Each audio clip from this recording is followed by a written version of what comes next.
জনপ্রত্যাশা পূরণে ব্যর্থ হলে ভবিষ্যৎ প্রজন্ম ক্ষতির সম্মুখীন হবে বললেন প্রধানমন্ত্রী। নির্বাচনী ইশতেহার বাস্তবায়নে ঐক্যবদ্ধ হওয়ার আহ্বান। আজ শুরু রামিসা ধর্ষণ হত্যা মামলার বিচার, সর্বোচ্চ শাস্তির আশা সরকারের। জঙ্গল সলিমপুরে সন্ত্রাসীদের আস্তানা ঘুরিয়ে দেওয়ার ঘোষণা স্বরাষ্ট্রমন্ত্রী। বিনিয়োগকারীদের আস্থা অর্জনে দ্রুত পদক্ষেপ নেওয়া হচ্ছে জানালেন বাণিজ্যমন্ত্রী।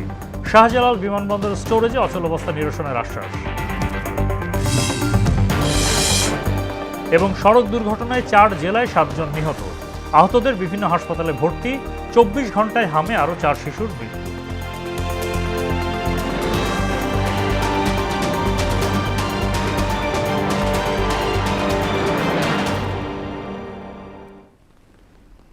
আসসালামু আলাইকুম, স্বাগত মোহনা সংবাদে। এতক্ষণ শুনছিলেন শিরোনাম, পুরো সংবাদের সঙ্গে আছি মোহাম্মদ সাইফুল ইসলাম খান। শহীদ জিয়ার আদর্শ অনুসরণ করে দেশকে এগিয়ে নেওয়ার আহ্বান জানিয়েছেন প্রধানমন্ত্রী তারেক রহমান। রোববার বিকেলে রাজধানীর কৃষিবিদ ইনস্টিটিউশন মিলনায়তনে শহীদ প্রেসিডেন্ট জিয়াউর রহমানের 45তম শাহাদত বার্ষিকীর আলোচনায় সামনে কঠিন সময় অপেক্ষা করছে উল্লেখ করে জনপ্রত্যাশা পূরণে ব্যর্থ হলে ভবিষ্যৎ প্রজন্ম বড় ক্ষতির সম্মুখীন হবে বলে আশঙ্কা জানান তিনি। এ সময় বিএনপির নির্বাচনী ইশতেহার বাস্তবায়নের মাধ্যমে দেশের কল্যাণে কাজ করতে দলীয় নেতাকর্মীদের এক হওয়ার আহ্বানও জানান সরকার প্রধান। তানজিদ ভুইয়ার প্রতিবেদন। মহান স্বাধীনতার ঘোষক, বহুদলীয় গণতন্ত্রের প্রবর্তক, আধুনিক বাংলাদেশের স্থপতি শহীদ প্রেসিডেন্ট জিয়াউর রহমানের 45তম শাহাদাত বার্ষিকী উপলক্ষে রোববার রাজধানীর কৃষিবিদ ইনস্টিটিউশন বাংলাদেশ কেআইবি মিলনায়তনে বিএনপি আয়োজিত আলোচনা সভায় যোগ দেন প্রধানমন্ত্রী ও বিএনপি চেয়ারম্যান তারেক রহমান। দলের মহাসচিব মির্জা ফখরুল ইসলাম আলমগীরের সভাপতিত্বে দলটির সিনিয়র নেতৃবৃন্দ সহ অঙ্গ সহযোগী সংগঠনের নেতাকর্মীরা এতে উপস্থিত ছিলেন। জিয়াউর রহমান এবং বাংলাদেশ এই দুটো অবিচ্ছেদ্য, একে আলাদা করা যায় না। প্রধানমন্ত্রী বলেন, জনকল্যাণমূলক কর্মকাণ্ডের মাধ্যমে শহীদ প্রেসিডেন্ট জিয়াউর রহমান যেভাবে অল্প সময়ের মধ্যেই দেশকে এগিয়ে নিয়েছিলেন তার পদাঙ্ক অনুসরণ করেই কাজ করছে বর্তমান সরকার। শহীদ রাষ্ট্রপতি জিয়াউর রহমান যেভাবে ধীরে ধীরে প্রত্যেকটি সেক্টরকে সামনে এগিয়ে নিয়ে দেশকে স্বাবলম্বী করতে চেয়েছিলেন, আমাদের যে ম্যানিফেস্টোর পক্ষে 12 তারিখের নির্বাচনে বাংলাদেশের মানুষ রায় দিয়েছে, সেই ম্যানিফেস্টোর মধ্যে শহীদ জিয়ার প্রত্যেকটি পথ নির্দেশিকা আমরা গ্রহণ করেছি।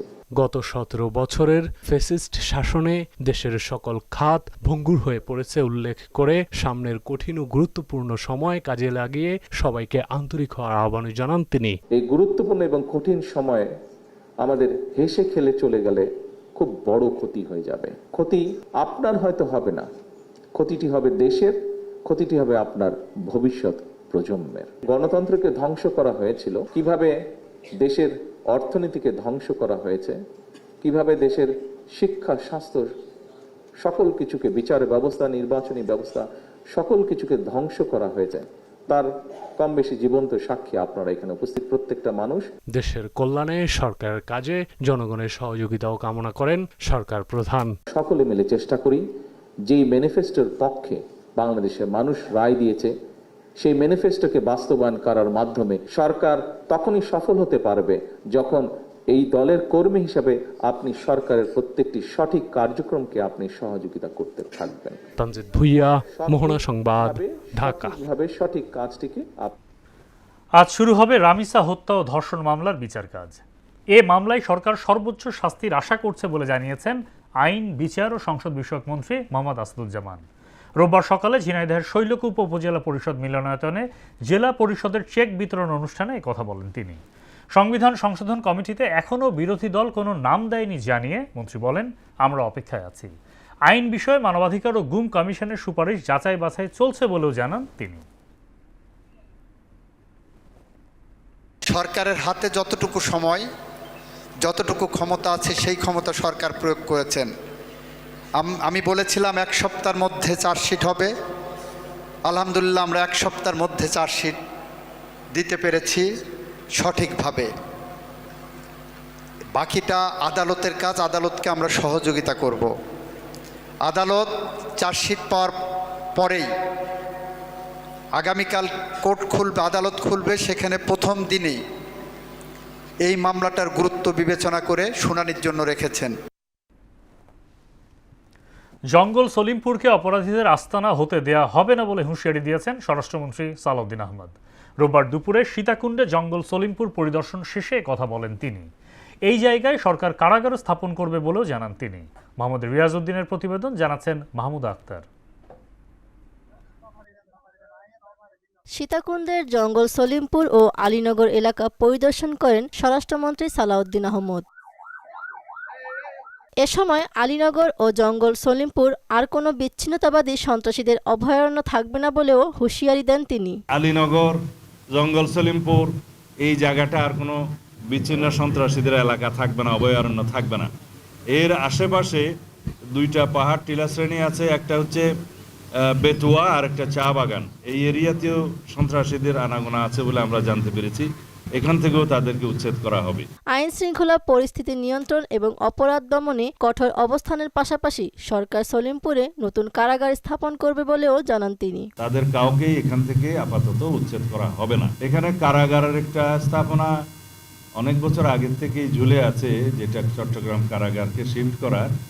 সেইটা একটা খাস ল্যান্ডের মধ্যে বাইজ দিলিঙ্কের আশেপাশে, যেখানে এখনো আবাস নাই। দেশ জুড়ে কিশোর গ্যাংয়ের ক্রমবর্ধমান নৃশংসতা ও বেপরোয়া তৎপরতা নিয়ে গভীর উদ্বেগ প্রকাশ করে স্বরাষ্ট্রমন্ত্রী বলেন, এদের মোকাবেলায় আইনি সংস্কার প্রয়োজন। কিশোর গ্যাংয়ের যে উৎপাত হয়েছে সেটার জন্য আমরা কিছুটা আইনি সংস্কার আনতে হবে। মাহমুদা আক্তার, মোহনা সংবাদ। দেশি বিদেশি বিনিয়োগকারীদের আস্থা অর্জন করতে দ্রুত পদক্ষেপ নেওয়া হচ্ছে বলে জানিয়েছেন বাণিজ্যমন্ত্রী খন্দকার আব্দুল মুক্তাদির। রোববার বিকেলে সিলেট মহানগরে বিএনপির প্রতিষ্ঠাতা শহীদ রাষ্ট্রপতি জিয়াউর রহমানের শাহাদত বার্ষিকী উপলক্ষে আয়োজিত আলোচনা সভা শেষে তিনি একথা বলেন। এ সময় হযরত শাহজালাল আন্তর্জাতিক বিমানবন্দরের স্টোরেজ ফ্যাসিলিটি হ্রাস পাওয়ায় তৈরি অচলাবস্থা দ্রুত নিরসনের আশ্বাস দেন তিনি। কার্গো হ্যান্ডলিংটাকে এখনো ইউরোপিয়ান ইউনিয়ন বিপজ্জনক লেভেল দিয়ে রেখেছে, রেট দিয়ে রেখেছে। তো এই জায়গা থেকে বের হওয়া আর ঢাকা এয়ারপোর্টের যে স্টোরেজ ফ্যাসিলিটি, যেটা পুড়ে যাওয়ার পরে বিকল্প তৈরি না হওয়ার কারণে যে একটা অচল অবস্থা, দ্রুত এই বিষয়টির সমাধান বের করে যাতে আমরা দেশীয় এবং বিদেশি ব্যবসায়ী বিনিয়োগকারীদের আস্থা পুনরায় অর্জন করতে পারি এই বিষয়টাতে, সেটির জন্য আমরা দ্রুত পদক্ষেপ। পবিত্র ঈদুল আজহা উপলক্ষে টানা 7 দিনের সরকারি ছুটি শেষে আজ খুলছে সরকারি বেসরকারি সব অফিস, আদালত, ব্যাংক, বিমা ও পুঁজিবাজার। 25শে মে থেকে 31শে মে পর্যন্ত সরকারি ছুটি ঘোষণা করা হয়েছিল। এর সঙ্গে সাপ্তাহিক বন্ধ মিলিয়ে সরকারি কর্মকর্তা কর্মচারীরা একটানা 7 দিনের ছুটি উপভোগ করেন। ছুটি শেষে লাখো কর্মজীবী মানুষ স্ব কর্মস্থলে ফিরবেন। গেল 24 ঘন্টায় হাম ও উপসর্গ নিয়ে আরও 2 শিশুর মৃত্যু হয়েছে। এ সময় আক্রান্ত হয়েছে 1377 জন। এর মধ্যে শনাক্ত হয়েছে 53 জনের এবং উপসর্গ শনাক্ত হয়েছে 1324 জনের। রোববার স্বাস্থ্য অধিদপ্তরের সর্বশেষ প্রতিবেদন থেকে এসব তথ্য জানা গেছে। সড়ক দুর্ঘটনায় 4 জেলায় 7 জন নিহত এবং বেশ কয়েকজন আহত হয়েছে। রোববার সকাল থেকে এসব দুর্ঘটনা ঘটে। আহতদের উদ্ধার করে বিভিন্ন হাসপাতালে ভর্তি করা হয়েছে। প্রতিনিধিদের তথ্যচিত্রে আরও জানাচ্ছেন মিশাল বিনতে আনোয়ার। নেত্রকোনায় বাস চাপায় ব্যাটারি চালিত অটোরিকশা 4 যাত্রী নিহত হয়েছেন। এ সময় আহত হয় আরও 3 জন। সকাল 11:30টার দিকে নেত্রকোনা ময়মনসিংহ সড়কে 40 বাইপাস এলাকায় এই দুর্ঘটনাটি ঘটে। প্রত্যক্ষদর্শীরা জানান, ময়মনসিংহ থেকে নেত্রকোনাগামী একটি বাস অটোরিকশাকে চাপা দিলে ঘটনাস্থলেই 3 জনের মৃত্যু হয়। পরে হাসপাতালের পথে আরেকজন মারা যায়। অটোটা যাচ্ছিল নেত্রকোনা থেকে শ্যামগঞ্জ এবং বাসটা যাচ্ছিল ময়মনসিংহ থেকে নেত্রকোনা। তখন সংঘর্ষ হয়, তখন অটোটাকে বাসটা একদম মেরে দিয়েছে। দুর্ঘটনা নিয়ন্ত্রণে সড়কটিতে গতিরোধক নির্মাণের আশ্বাস দেন নেত্রকোনা সদর উপজেলা নির্বাহী অফিসার। হাইওয়েতে এখন একটা স্পিড ব্রেকার দিতে হবে যাতে যানবাহনগুলোর গতি নিয়ন্ত্রিত থাকে, পাশাপাশি এখানে একটা গোল চত্বর স্থাপন করতে হবে। এদিকে চাঁদপুর সদরের বাগাদিতে ট্রাকের ধাক্কায় মোহাম্মদ জোহা নামের এক মোটরসাইকেল আরোহী এসএসসি পরীক্ষার্থী নিহত হয়েছে। এতে আহত হয়েছে আরেকজন। দুপুর 1:30টার দিকে চাঁদপুর রায়পুর সড়কের ইসলামপুর বাদামতলী এলাকায় এই দুর্ঘটনাটি ঘটে।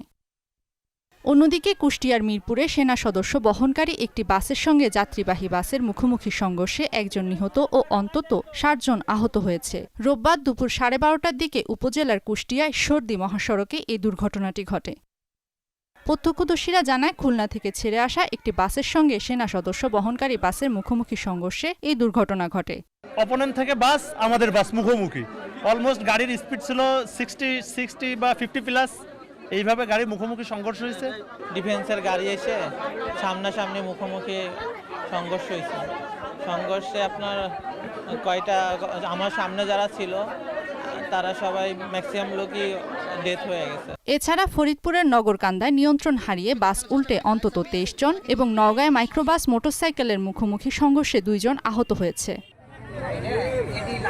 মিশাল বিনতে আনোয়ার, মোহনা সংবাদ। এবার আন্তর্জাতিক প্রসঙ্গ।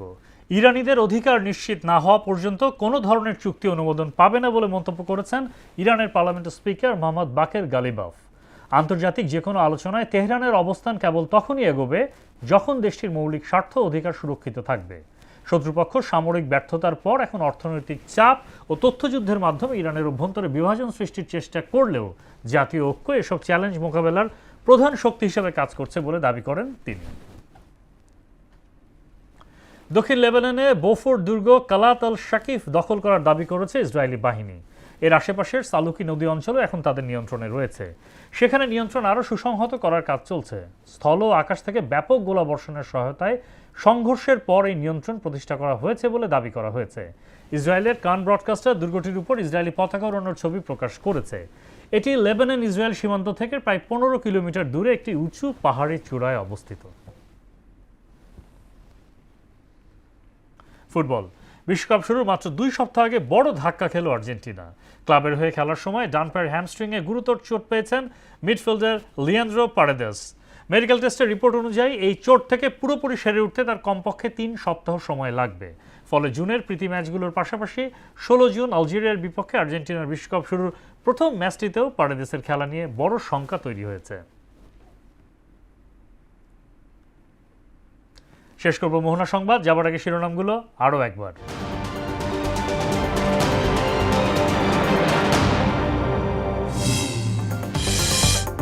জনপ্রত্যাশা পূরণে ব্যর্থ হলে ভবিষ্যৎ প্রজন্ম ক্ষতির সম্মুখীন হবে বললেন প্রধানমন্ত্রী। নির্বাচনী ইশতেহার বাস্তবায়নে ঐক্যবদ্ধ হওয়ার আহ্বান।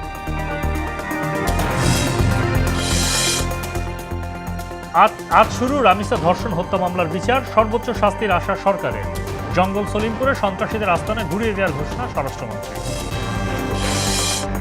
বিনিয়োগকারীদের আস্থা অর্জনে দ্রুত পদক্ষেপ নেওয়া হচ্ছে জানালেন বাণিজ্যমন্ত্রী। শাহজালাল বিমানবন্দর স্টোরেজে অচলাবস্থা নিরসনের আশ্বাস।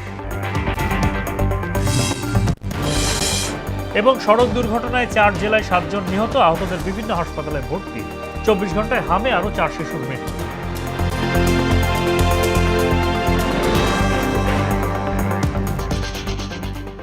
এই ছিল মোহনা সংবাদে। মোহনার সবশেষ খবর জানতে ভিজিট করুন www.mohana.tv। সংবাদ দেখতে পারেন ফেসবুক, ইউটিউবে। এতক্ষণ সঙ্গে থাকার জন্য ধন্যবাদ।